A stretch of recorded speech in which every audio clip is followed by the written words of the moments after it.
લોકસભાની ચૂંટણી તો જાહેર થઈ, પરંતુ જમ્મુ કાશ્મીરની વિધાનસભાની ચૂંટણી જાહેર કેમ ન થઈ? આ સવાલને લઈ અનેક સવાલો ચાલી રહ્યા છે, તર્ક વિતર્કો ચાલી રહ્યા છે. ત્યારે આજે ચૂંટણી પંચે જવાબ આપી દીધો છે. આજે દિલ્હીમાં યોજાયેલી મુખ્ય ચૂંટણી અધિકારીઓની એક પત્રકાર પરિષદમાં મુખ્ય ચૂંટણી કમિશનરનો જવાબ સાંભળો. જમ્મુ કાશ્મીરમાં શા માટે ચૂંટણી યોજાઈ નથી? નમસ્કાર, હું છું આપની સાથે તુષાર બસિયા. નવજીવન ન્યૂઝમાં આપનું સ્વાગત છે.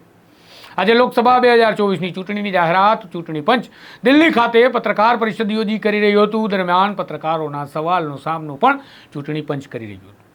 એમાં ઈવીએમને લઈ સવાલ હતા, હેડ સ્પીચને લઈ સવાલ હતા. તો એક સવાલ હતો જેમાં કહેવામાં આવ્યું કે લોકસભાની સાથે બીજા રાજ્યોની વિધાનસભાની ચૂંટણી, પેટા ચૂંટણીની વાત ચૂંટણી પંચે કરી, તો જમ્મુ કાશ્મીરની ચૂંટણીમાં તકલીફ શું હતી?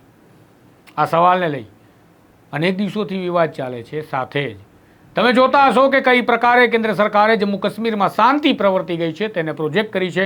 ગલ્લી ક્રિકેટ રમતા પણ તમે સચિન તેંડુલકરને જોયા હશે. પરંતુ ચૂંટણી કેમ ન થઈ શકી? તો ચૂંટણી કેમ ન થઈ તેનો જવાબ આપ્યો આજે દેશના મુખ્ય ચૂંટણી અધિકારી, કે જેમણે આજે ચૂંટણી લોકસભા 2024ની જાહેરાત કરી. અને ચીફ ઇલેક્શન કમિશનર રાજીવ કુમારે જવાબ આપતા કહ્યું કે શા માટે જમ્મુ કાશ્મીરનું ઇલેક્શન નથી થઈ શકતું. સાંભળો. हम बहुत कॉन्शियस हैं इस बात से और बीच बीच में आरोप भी लगते रहते हैं. हम वहां गए थे तब भी हमसे लोगों ने कहा कि हमें तो सुप्रीम कोर्ट जाना पड़ा आपसे क्या आपको कहलवाने के लिए कि इलेक्शन कराइए, और आप क्यों नहीं कर रहे हैं? तो पहली बात, आपने इतने समय से क्यों नहीं किया? तो पहली बात मैं सबके सामने ये इसको स्पष्ट करना चाहता हूं कि Jammu and Kashmir reorganisation act was passed in 2019. ये सबको विदित है कि 2019 में Jammu Kashmir reorganisation act pass हुआ. उसमें जम्मू कश्मीर की असेंबली में 107 सीटों का प्रावधान किया गया. उस 107 में से 24 सीटें रिजर्व थी पाक ऑक्यूपाइड जेएंडके की, बची 83 में से 7 रिजर्व थी एससी के लिए, और एसटी के लिए कोई रिजर्वेशन नहीं था. राइट. 2022 में उसके बाद डिलिमिटेशन कमीशन आया और उसकी रिपोर्ट्स को एक्सेप्ट करके नोटिफाई किया गया. उसने इन सीटों की संख्या में परिवर्तन कर दिया.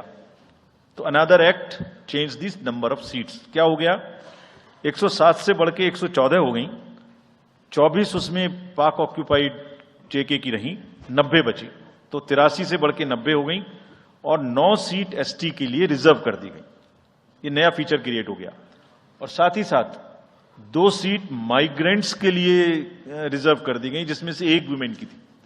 और उसके बाद 1 सीट का नॉमिनेशन अलाउ किया गया, जो कि पीओके से डिस्प्लेस्ड लोग जो इंडिया में हैं उनके लिए वो रिजर्व की जाएगी. और ये सारे, जिसका मतलब reorganisation act and delimitation act were not in sync, and therefore there was no occasion for the commission to conduct the election till that happens. When did that happen? That happened in December 2023 by amendment in the J&K Reorganization Act. तो हमारा metre कब से चालू हुआ है? दिसंबर 2023 से metre चालू हुआ है चुनाव कराने का. असेंबली और पार्लियामेंट में चुनाव कराने के लिए हम J&K के सभी पॉलिटिकल पार्टीज ने हमसे कहा ऑल कि आप हमारा चुनाव पार्लियामेंट के साथ करेंगे. वी रेस्पेक्ट दैट, और हम समझते हैं कि हमारी ड्यूटी है हम उसे कराएं. सारी एडमिनिस्ट्रेटिव मशीनरी ने टुगेदर एक स्वर में कहा कि सर हम एक साथ नहीं करा सकते. हमने पूछा क्यों? तो उनका आंसर था कि जब असेंबली कॉन्स्टिट्यूएंसी के चुनाव साथ साथ में होंगे तो एक असेंबली में लगभग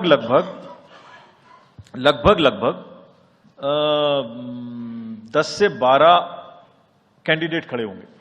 सो 90 इंटू 12 करीब 1000 कैंडिडेट हो गए. और J&K में सिक्योरिटी की वजह से हर कैंडिडेट को कम से कम 2 सेक्शन फोर्स प्रोवाइड करनी पड़ती है. 2 सेक्शन फोर्स का मतलब हो गया कि हमें करीब 1000 के बीच में 450-500 लोगों की, कंपनीज की जरूरत और एक्स्ट्रा पड़ेगी. वो इतने बड़े देश में इस समय में सिक्योरिटी रीजंस में प्रोवाइड नहीं था. बट वी स्टैंड कमिटेड कि हम जैसे ही ये चुनाव खत्म होते हैं उसके तुरंत बाद क्योंकि फोर्सेस की हमारे पास अवेलेबिलिटी हो जाएगी।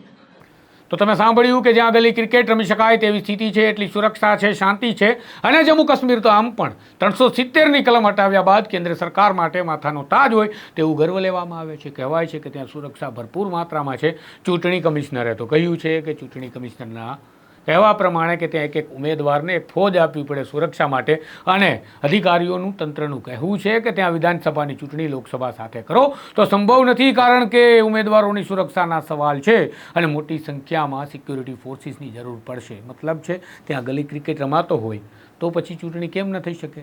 તો શું કેન્દ્ર સરકારનું પ્રોજેક્શન ખોટું હતું? તમારો જવાબ કમેન્ટમાં જણાવજો. તમે શું માનો છો? તમને શું લાગે છે?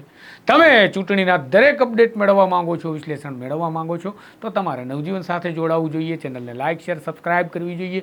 સાથે જ તમે ફેસબુક, ટ્વિટરથી પણ અમારી સાથે જોડાઈ શકો છો. નમસ્કાર. વૈષ્ણવજન તો તેને કહીએ જે પીડ પરા